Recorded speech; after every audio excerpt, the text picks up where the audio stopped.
দেশের সড়ক মহাসড়কে গাড়ি চলাচলের গতিসীমা বেঁধে দিয়েছে সরকার। মোটরযানের গতিসীমা সংক্রান্ত নির্দেশিকা 2024 জারি করেছে সড়ক পরিবহন ও মহাসড়ক বিভাগ।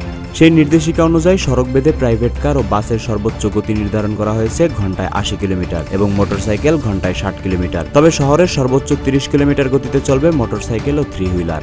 গত মঙ্গলবার 7 মে বাংলাদেশ সড়ক কর্তৃপক্ষের চেয়ারম্যান নূর মোহাম্মদ মজুমদার স্বাক্ষরিত এক নির্দেশনাপত্রে এ বিষয়টি জানা যায়। ওই পত্রে 10 ধরনের জন্য সড়কের 6টি ক্যাটাগরিতে গতিসীমা নির্ধারণ করতে দেখা গেছে।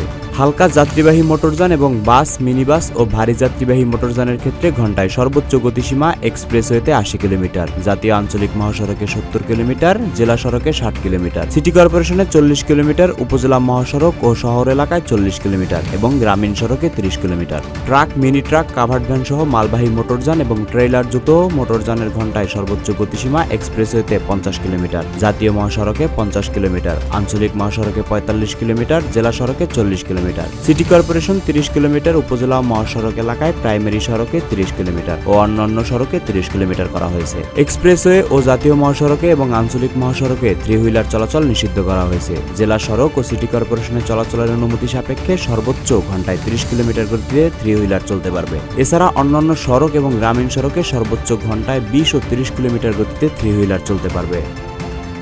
তোফায়েল আহমেদ, সবার কথা।